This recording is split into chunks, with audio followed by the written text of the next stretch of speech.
Hello, my name is Dylan, and welcome to Boost and Ethanol Plays Some Automation. Today we're going to be trying to build the best key car possible in 1999. As always, I've pre-designed the vehicle we're using, just because I'm kind of slow with designing it. I know it only takes 5 minutes, but it's 5 minutes, so just wondering how I'm going to design it, and not particularly interesting. So this is the body we're using. Apparently the company I have has some kind of deal with the Japanese government or something, because every car we've made so far has cheated a bit. This car's slightly too wide. And the 300ZX, or ZX, I'll call it that, rival it had way too much power. You know, most cars had it was 276 horsepower limit and my horsepower. But you know what, we'll just ignore that. My company's got, don't know, it's working with the Japanese government or something. So if I just go through the what we've got for it, monocoque, steel chassis, mid transverse. This body, it's a modded one. It's quite good for the fact that you can put an engine anywhere you want. That's quite nice. Double wishbone all around. Is this going to be sporty one? Which is why I didn't want to go for like a hatchback or a smart car or something. And partial aluminium, like a Suzuki Cappuccino, which is sort of going to be its biggest rival, Honda Beat, the Mazda AZ1. But yeah, as I've said, this car's slightly too wide. Rear wheel drive, I could go with all wheel drive, but that's kind of expensive. Right. First of all, both the bore and the stroke. Must be kind of as low as possible. And normally I'd put the stroke down lower, but thing is, we kind of want somewhat good fuel economy, which is high stroke is better for that. I know I could just lower the variant capacity rather than the family capacity, but I don't know, that's kind of cheesy. Should I go with aluminium? Right, we're going to have 4 valves, so we can have variable valve lift, so that I can make this car slightly more economical. Cast.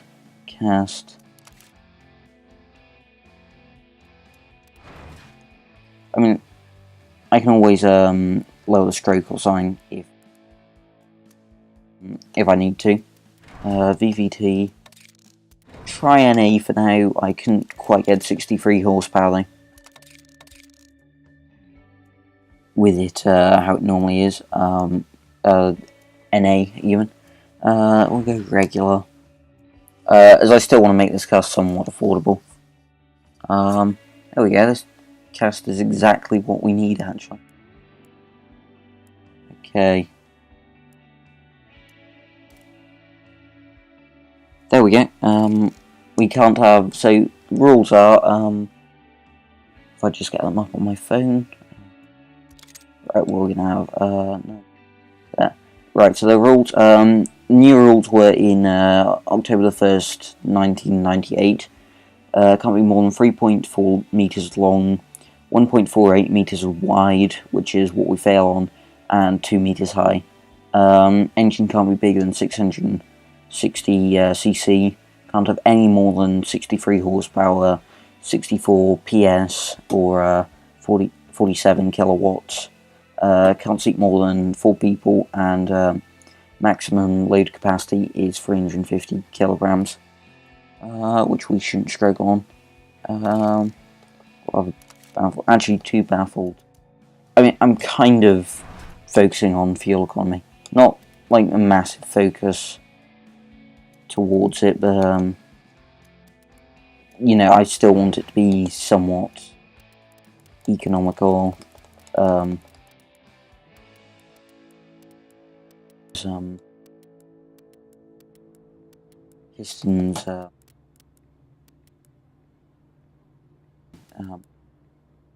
killed reliability. I might have to put forged. Yeah, I think I need to lower this. And hopefully by lowering the stroke, sure we hurt fuel economy by a bit. Benefit is we can rev higher and be a bit better in that regard.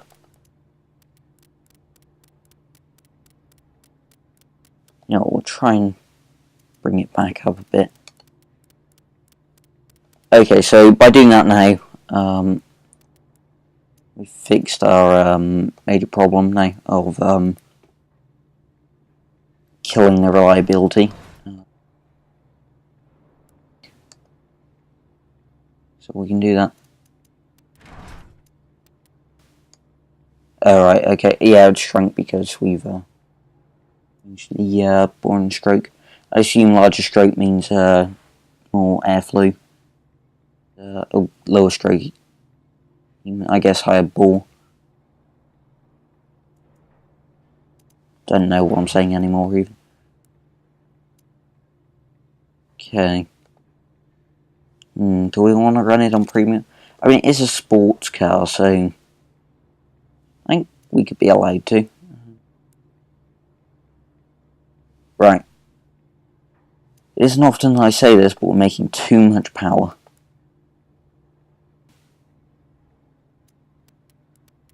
Actually, that's an easy way to okay, right. So, I kind of don't want to hurt reliability. Okay. Good reliability, actually. If we go for reliability compression of 9,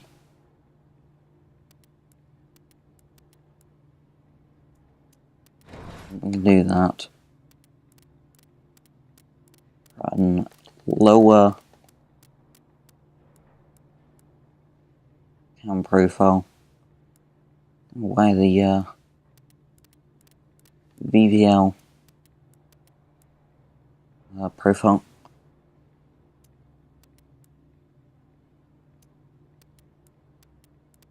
Power. Interesting. Okay.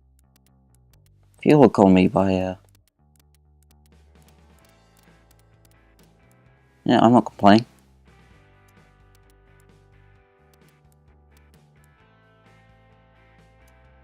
On. Either way, this engine's pretty good fuel economy.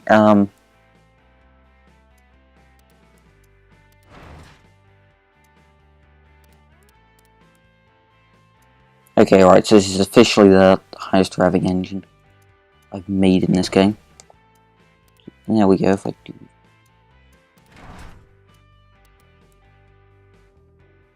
Yes! Okay, right, 63, not 33, 63 horsepower exactly. It's quite good.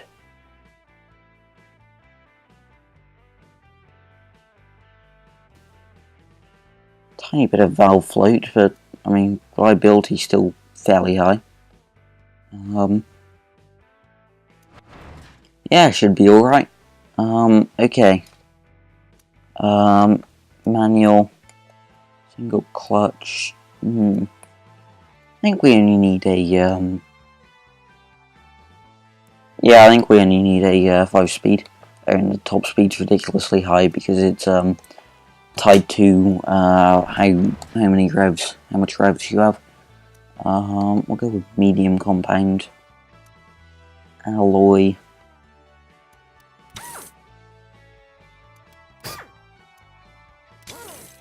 15s.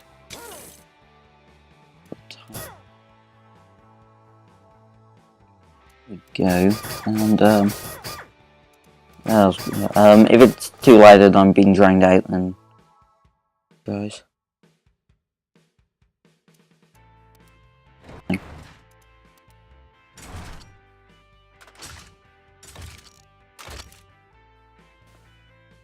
It would be a cool feature if you could just have an automatically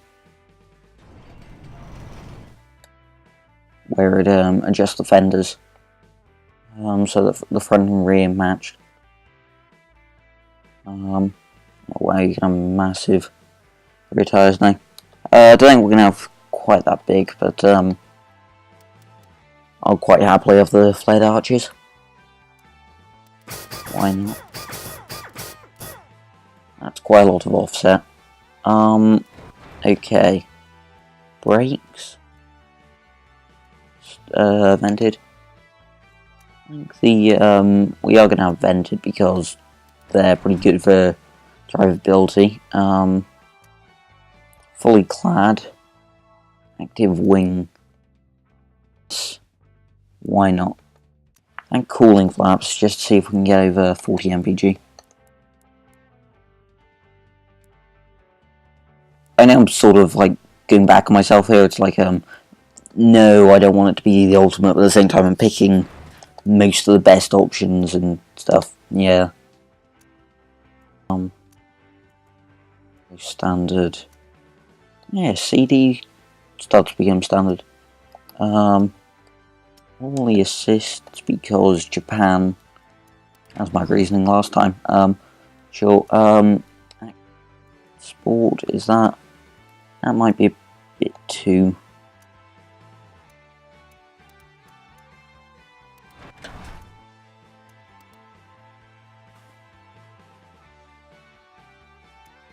Overview. Gonna load. The joys of this computer. Well, that drivability is insane. Total cost, that's also insane. Okay, 0 to 60 is slow. It's the most fuel efficient car I've made. Yeah. The most fuel efficient car I've made is a sports car.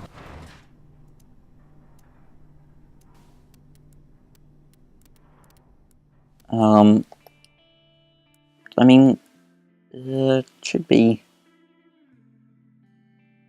okay for this. I kind of want to get that 0 to 60 time. I know it isn't going to be the fastest car out there, but I still want somewhat.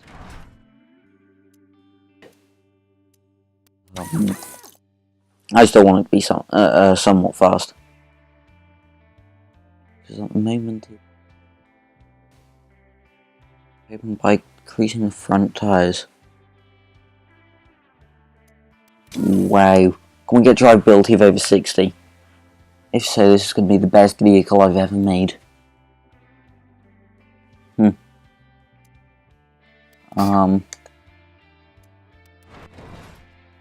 No, I know I can get drivability over 60. That rear tyre, I wouldn't feel safe driving on something with a graph like that. I always like the front brakes to be slightly bigger. Something weird.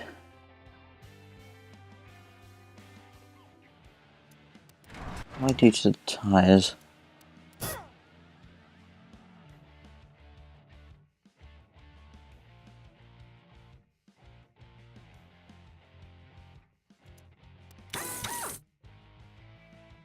$145s.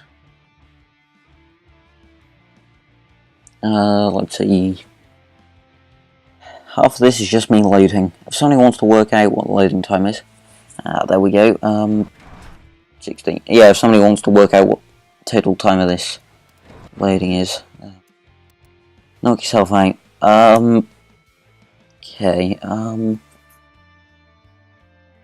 mean, this car's pretty competitive. Okay. Right. If we go slightly softer on the front, I think. More rear camber. Give the rear some more grip. Yeah, should be okay.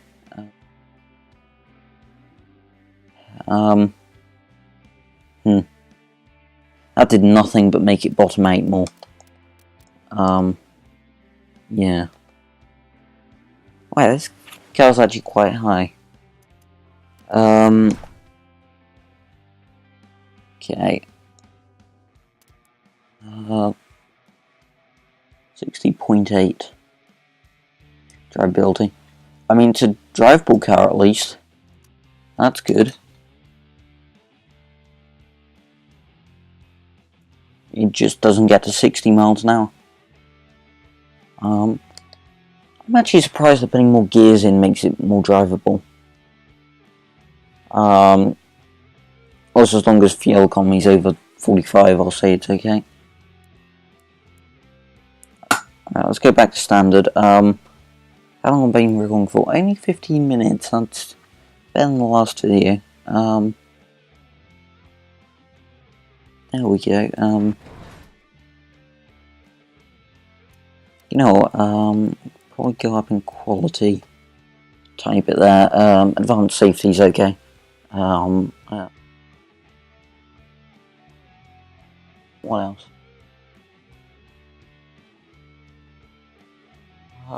Yeah, this isn't really a sports car, just an easy to drive car.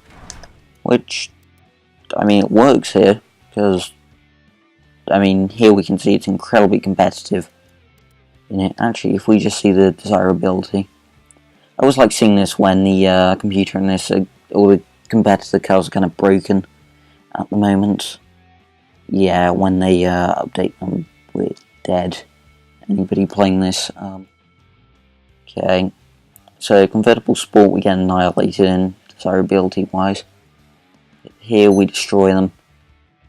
1,300 more desirability. 1,000, just under 1,000 there. Okay, anyway, we're gonna head to the factories. Same as last time. Not gonna change anything here. If you want to compete, don't change anything. Medium factory.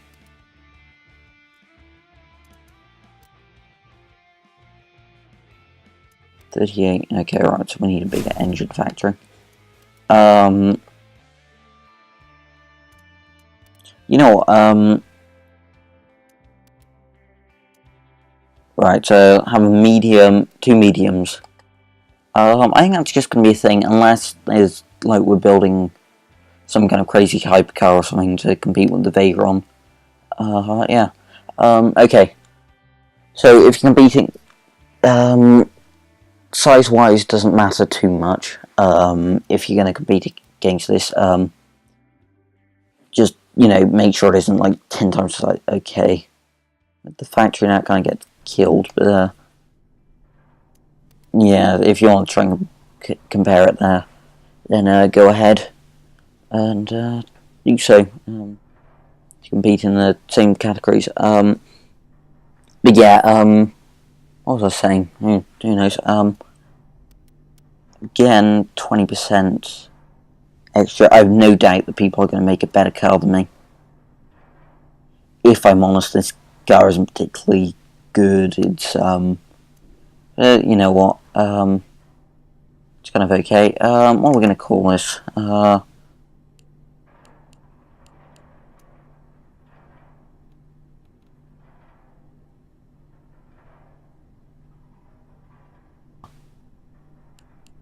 $660. That's what we'll call it. Anyway, thank you for watching. If you've enjoyed, don't forget to leave a like and subscribe. And I'll see you next time. Goodbye.